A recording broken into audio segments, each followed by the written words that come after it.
SIR এর hearing এর জন্য টোটাল 41টা ডকুমেন্টের লিস্ট ইতিমধ্যেই নির্বাচন কমিশন প্রকাশ করেছে। অর্থাৎ যদি আপনাকে হিয়ারিং এ ডাকে সেক্ষেত্রে এই 41টার মধ্যে যে কোনো একটি ডকুমেন্ট দেখালেই হবে। আপনারা প্রত্যেকেই জানেন নির্বাচন কমিশন আগেই জানিয়েছিল এসআইআর এ যদি ডকুমেন্টের প্রয়োজন হয় সেক্ষেত্রে নির্বাচন কমিশনের দেওয়া 11টির মধ্যে যে কোনো একটি ডকুমেন্ট আপনি দেখাতে পারেন। কিন্তু অনেকের কাছে এই বিষয়টি পরিষ্কার হয়নি, অর্থাৎ এই 11টির মধ্যে কোন কোন ডকুমেন্ট পড়বে। যেমন বলা ছিল স্কুল সার্টিফিকেট, সেই স্কুল সার্টিফিকেটে আপনি কোন কোন ক্লাসের সার্টিফিকেট দিতে পারবেন, মাধ্যমিক লাগবে নাকি অন্য কোনো ডকুমেন্ট লাগবে। পাশাপাশি জমির কাগজের একটা ব্যাপার ছিল, সেখানে আপনি কোন কোন কাগজ দেখাতে পারবেন, জমির পাট্টা দেখাতে পারবেন নাকি বাংলার বাড়ি যারা পেয়েছেন বা আবাস যোজনা ঘর যারা পেয়েছেন সেই সার্টিফিকেট দিলেও চলবে কিনা। এইরকম কিন্তু প্রত্যেকটা অপশন অর্থাৎ প্রত্যেকটা ডকুমেন্টের লিস্ট দিয়ে টোটাল 41টা ডকুমেন্টের লিস্ট এখানে প্রকাশ করা হয়েছে। এতে ভোটারদের সুবিধা হবে, যে ডকুমেন্ট আপনি দিতে পারবেন সেই ডকুমেন্টের পাশে টিক দিলেই চলবে। সেই ডকুমেন্টের লিস্ট আপনারা দেখতে পাচ্ছেন, আমি সম্পূর্ণ বাংলাতে আপনাদের দেখাবো। এসআইআর এর যদি আপনাকে হিয়ারিং এ ডাকে এই 41টার মধ্যে কোন কোন ডকুমেন্ট পড়ছে এবং এর মধ্যে কোন কোন ডকুমেন্ট দেখিয়ে আপনি এসআইআর এ হিয়ারিং করতে পারবেন অথবা ফাইনাল যে লিস্ট প্রকাশ হবে সেই ফাইনাল লিস্টে আপনার নাম তুলতে পারবেন। কোন কোন ডকুমেন্ট রয়েছে, অনেকগুলি ডকুমেন্টই রয়েছে এখানে, সমস্ত ডিটেলস দেখাবো ভিডিওর মাধ্যমে। আশা করি ভিডিওটি আপনাদের প্রত্যেকেরই কাজে আসবে। শুরু থেকে শেষ পর্যন্ত অবশ্যই দেখবেন। ভিডিওটি ভালো লাগলে লাইক করবেন, চ্যানেলটিকে সাবস্ক্রাইব করে পাশে রাখা বেল আইকনটি প্রেস করে নোটিফিকেশন অল করে রাখবেন। সবার সুবিধার্থে ভিডিওটি শেয়ার করবেন। তো চলুন শুরু করি। তো এখন আপনারা এসআইআর এর ডকুমেন্টের সম্পূর্ণ লিস্ট দেখতে পাচ্ছেন। এখানে কিন্তু টোটাল 41টা ডকুমেন্টের লিস্ট রয়েছে। এর মধ্যে যে কোনো একটি ডকুমেন্ট নিয়ে কিন্তু আপনি, যদি আপনার হিয়ারিং এ ডাক আসে, এর মধ্যে কিন্তু যে কোনো একটি ডকুমেন্ট আপনি দেখাতে পারেন। যেমন ডকুমেন্টের ধরন দেখুন, যেরকম রয়েছে স্কুল সার্টিফিকেট, তো স্কুল সার্টিফিকেটের মধ্যে কোন কোন সার্টিফিকেট পড়ছে অর্থাৎ কোন সার্টিফিকেট আপনি দেখাতে পারবেন এই নিয়ে কিন্তু ডিটেলস বলা হয়েছে। কোন কোন আইডি কার্ড আপনি দেখাতে পারবেন এই নিয়ে সম্পূর্ণ লিস্ট রয়েছে। পাশাপাশি যদি আপনার জমির কাগজ থাকে, জমির কাগজের মধ্যে কোন কোন কাগজ পড়ছে দেখতে পাচ্ছেন। এলআর পাট্টা রয়েছে, টি গার্ডেন পাট্টা রয়েছে, বাংলার বাড়ি অর্থাৎ যারা বাংলার বাড়ি পেয়েছেন সার্টিফিকেট অনলাইন থেকে ডাউনলোড করা যাচ্ছে, সেই সার্টিফিকেট নিয়ে যেতে পারেন। অথবা প্রধানমন্ত্রী আবাস যোজনা প্রকল্পে যারা ঘর পেয়েছেন সেই সার্টিফিকেট ডাউনলোড করে আপনারা সেই সার্টিফিকেট দেখাতে পারেন। ইন্দিরা আবাস যোজনা প্রকল্পের যে সার্টিফিকেট সেটা আপনারা দেখাতে পারেন। এরকম কিন্তু এইরকম টোটাল ডিটেলস দিয়ে টোটাল 41টা ডকুমেন্ট এখানে দেখানো হয়েছে। দেখতে পাচ্ছেন প্রথমে রয়েছে check list for document SIR hearing, name of elector. এখানে প্রথমেই থাকবে ইলেক্টর অর্থাৎ ভোটারের নাম, ভোটারের AC number, part number, serial number এবং date of birth of elector অর্থাৎ ভোটারের জন্ম তারিখ, জন্মসাল, জন্ম মাস, ডেট অফ হিয়ারিং, কত তারিখে হিয়ারিং এ ডাক পড়েছে সেই ডেটটা দেওয়া থাকবে।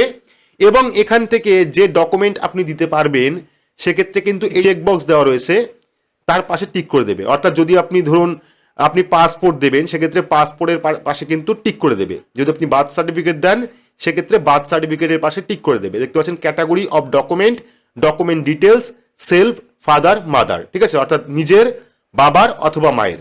এখানে কিন্তু সম্পূর্ণ ডকুমেন্টের লিস্ট দেওয়া রয়েছে। আপনাদের সুবিধার্থে সম্পূর্ণ ডকুমেন্টের লিস্ট আমি বাংলাতে এবার দেখাচ্ছি। তো দেখুন প্রথমেই যে ডকুমেন্ট পড়ছে সেটা হলো 1 নাম্বার, যেটা হলো কেন্দ্র, রাজ্য সরকার, পিএসইউ কর্তৃক জারিকৃত যে কোনো পরিচয়পত্র, পেনশন পেমেন্ট অর্ডার। এটা হলো 1 নম্বর ডকুমেন্ট, যার মধ্যে রয়েছে সরকারি পরিচয়পত্র এবং 2 নম্বরে রয়েছে পেনশন পেমেন্ট অর্ডার। তো এর মধ্যে আপনি কোনটা দেবেন তার পাশে কিন্তু টিক করে দেবে। পরবর্তী 2 নম্বর রয়েছে ভারত সরকার, স্থানীয় কর্তৃপক্ষ, bank, post office, LIC, PSU কর্তৃপক্ষ 1/7/1987 আগে জারিকৃত পরিচয়পত্র, সনদ বা নথি।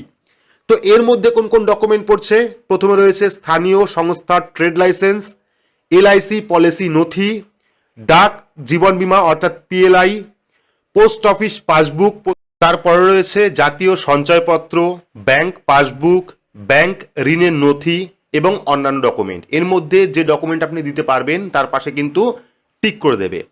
পরবর্তী 3 নাম্বার রয়েছে জন্ম সনদ অর্থাৎ বার্থ সার্টিফিকেট। যদি আপনার কাছে বার্থ সার্টিফিকেট থাকে সেক্ষেত্রে বার্থ সার্টিফিকেটের পাশে তারা টিক করবে, অর্থাৎ যদি আপনি বার্থ সার্টিফিকেট দেন সেক্ষেত্রে বার্থ সার্টিফিকেটের পাশে তারা টিক করবে।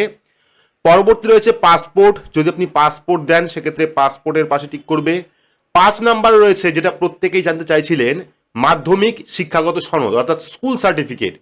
তো এই স্কুল সার্টিফিকেটের মধ্যে কোন কোন কাগজ আপনি দেখাতে পারবেন, তার মধ্যে প্রথমে রয়েছে মাধ্যমিকের সার্টিফিকেট। যদি আপনি মাধ্যমিকের সার্টিফিকেট দেন সেক্ষেত্রে আপনি এখানে টিক করতে পারবেন। পরবর্তী অন্য কোনো বোর্ড, ইউজি পিজি ডিপ্লোমা সনদ, ঠিক আছে, অন্য কোনো বোর্ডের যদি সার্টিফিকেট থাকে সেটাও আপনি দিতে পারবেন। পরবর্তী স্কুল ছাড়ার সার্টিফিকেট, যে আপনি স্কুল ছেড়েছেন তার সার্টিফিকেট আপনি দিতে পারবেন। এর পরবর্তী ট্রান্সফার, অর্থাৎ যদি আপনি ট্রান্সফার করেন অন্য কোনো স্কুলে সেই সার্টিফিকেট দিতে পারবেন বা সেই কাগজ দেখাতে পারবেন। স্কুল রেজিস্টারের অংশ, স্কুল রেজিস্টারের যে অংশ রয়েছে সেটা আপনি দিতে পারবেন।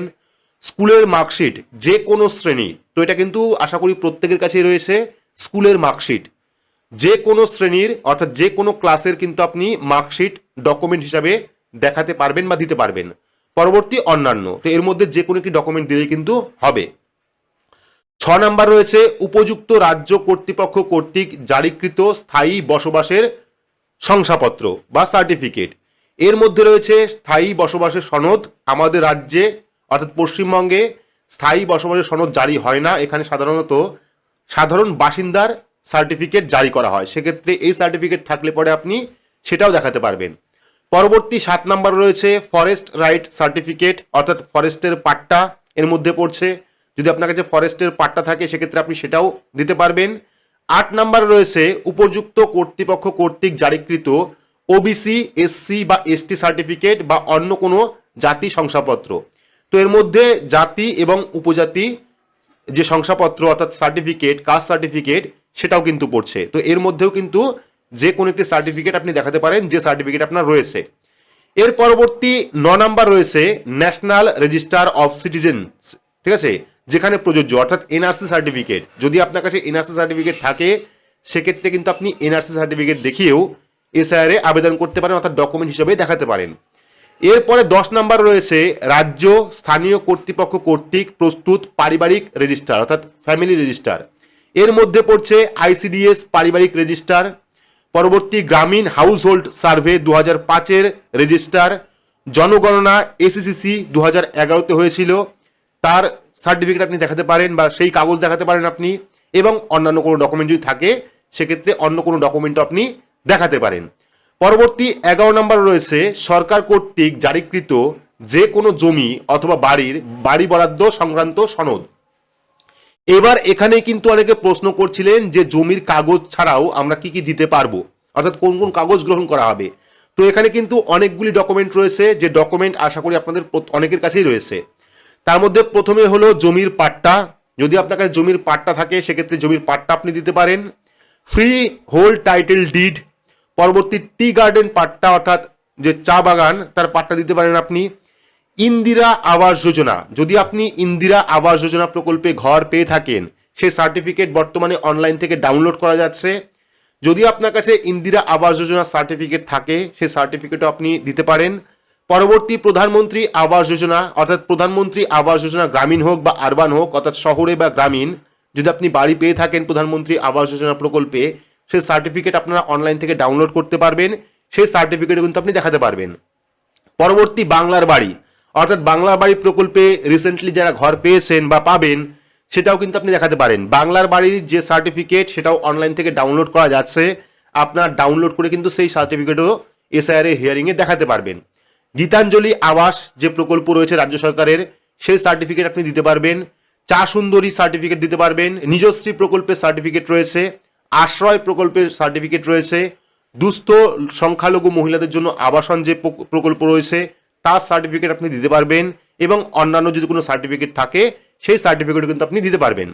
পরবর্তী 11 নম্বরে বলা হয়েছে আধার কার্ড, অর্থাৎ আধার কার্ডও কিন্তু ডকুমেন্টের মধ্যে রয়েছে, তবে এখানে আধার কার্ড কিন্তু সহায়ক নথি হিসাবে কাজ করবে, অর্থাৎ আধার কার্ডের সঙ্গেও কিন্তু এর মধ্যে যে কোনো একটি ডকুমেন্ট আপনাকে দেখাতে হবে, শুধুমাত্র আধার কার্ড দিলেই কিন্তু হবে না, ঠিক আছে।